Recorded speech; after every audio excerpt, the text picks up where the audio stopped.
Hello students, so today we are going to learn standard 8th maths chapter number 13 direct and inverse proportions. Now first introduction. See, Mohan prepares a tea for himself and his sister. He uses 300 ml of water, 2 spoons of sugar and 1 spoon of tea leaves and 50 ml of milk. Now how much quantity of each item will he need if he has to make a tea for 5 persons? अगर उसे 5 persons के लिए T बनानी है तो उसे कितना सामान की ज़रूरत पड़ेगा।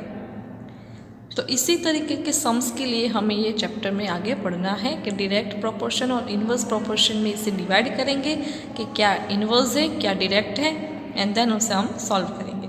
देन सेकेंड हमें देखें, if 2 students take 20 minutes to arrange chairs for an assembly, then how much time would 5 students take to do the same job?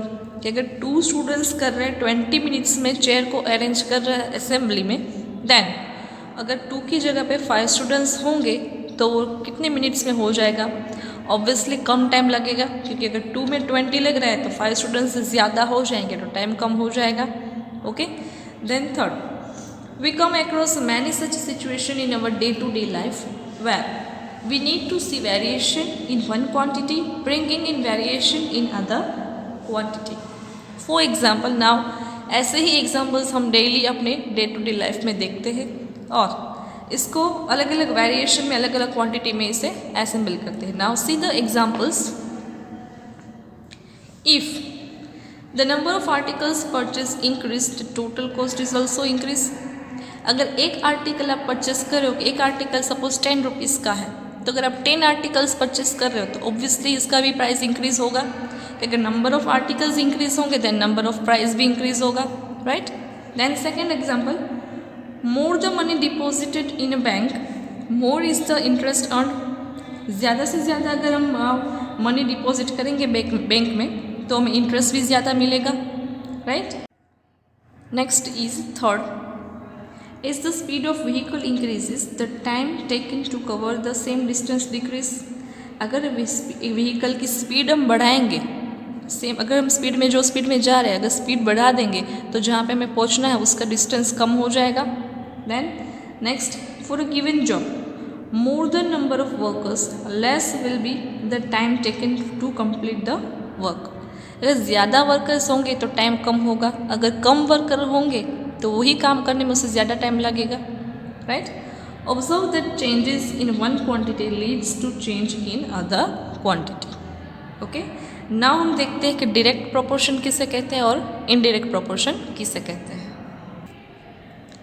So how do we find out the quantity of each item needed by Mohan, जो हमने first देखा tea के लिए, और the time 5 students take to complete the job. To answer such questions is we now study some concepts of variations.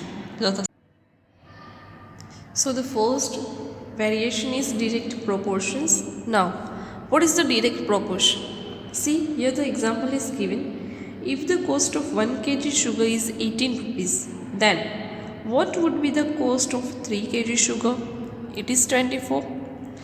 1 kg sugar की price कितनी है? 18 rupees. Then 3 kg sugar की प्राइस कितनी हो जाएगी? 54 rupees.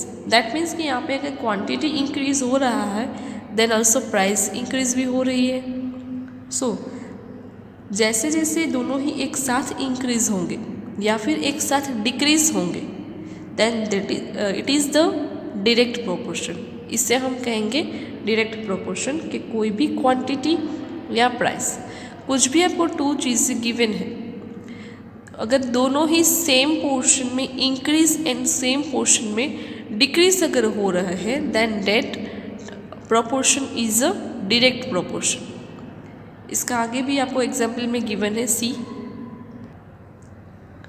Similarly we can find the cost of 5 kg और 8 kg sugar. Study the following table.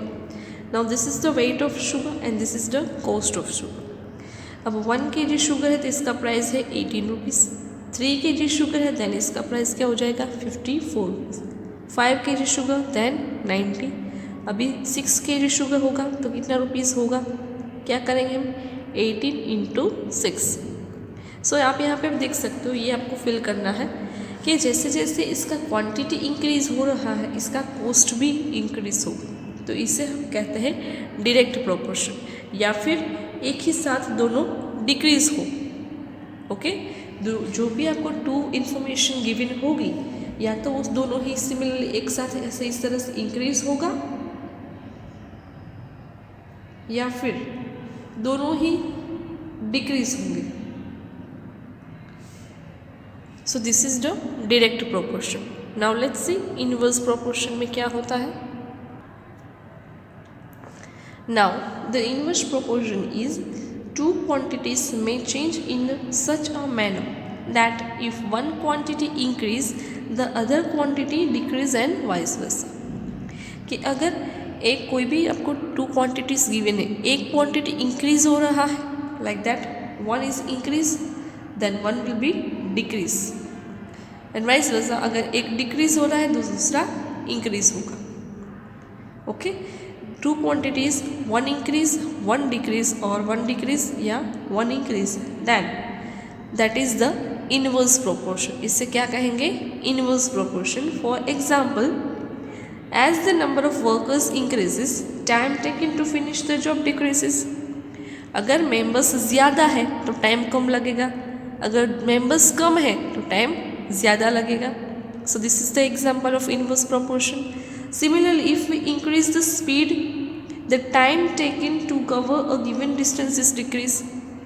कि अगर हम जा रहे हैं एक बाइक का, सपोज अगर उसका हम स्पीड बढ़ाएंगे तो जहाँ पे हमें पहुँचना है वहाँ पे हम जल्दी पहुँच जाएंगे, राइट। तो डिस्टेंस आपको जो होगा वो कम हो जाएगा एंड स्पीड जो है वो बढ़ेगा। To understand this let us took the into the following situation. Situation एक आपको गिवन है, इससे हम समझते हैं इनवर्स प्रोपोर्शन से। Zahida can go to her school in 4 different ways। She can walk, run, cycle or go by a car। Study the following table। Now say your speed in kilometer or hour। अगर वो walking करके जा रही है तो उसे कितना hours लगेगा, 3 या तो फिर 3 किलोमीटर में उसको टाइम कितना लगेगा इन मिनट्स, दैट इज 30। कि अगर वो वॉकिंग करके जा रही है दैन 30 मिनट्स लगेंगे, अगर वो रनिंग करके जाएगी तो उसको क्या कितना टाइम लगेगा 15। स्पीड बढ़ेगा उसका, जहाँ पे वो 3 किलोमीटर की स्पीड पे जा रही थी अभी वो 6 किलोमीटर की स्पीड पे जाएगी, लेकिन उसका टाइम कम हो गया क्योंकि वो भी दौड़ के जा रही है। जैसे कि साइकिलिंग में जाएगी देन स्पीड हो जाएगी इसकी 9 और उसका टाइम भी हो जाएगा कम। ओके, सो यहाँ पे आप देखो ये सब इंक्रीज हो रहा है बट ये सारी चीज़ें जो है वो डिक्रीज हो रही है। अगर बाइक कार जाएगी तो 45 की स्पीड पे जाएगी एंड उसको कितने मिनट्स लगेंगे, ओनली 2 मिनट्स। वॉकिंग में जाएगी तो उसको कितना आवर्स लगेगा, कितना स्पीड जाएगी 3 किलोमीटर की स्पीड पे, वो उसका टाइम हो जाएगा 30 मिनट्स। 6 की स्पीड पे जाएगी अगर देन उसका टाइम कितना होगा 15। 9 किलोमीटर प्रति आवर अगर वो जाएगी देन 9 में उसका टाइम कितना हो जाएगा 10 मिनट्स, और अगर 45 की स्पीड पे जाती है देन उसको सिर्फ मिलेंगे 2 मिनट्स। सो ये यू कैन सी जैसे जैसे इसका स्पीड इंक्रीज हो रहा है इसका जो टाइम है वो डिक्रीज हो रहा है। So that is the inverse proportion. Clear, what is the direct proportions and what is the inverse proportion. So now let's start exercise number 13.1।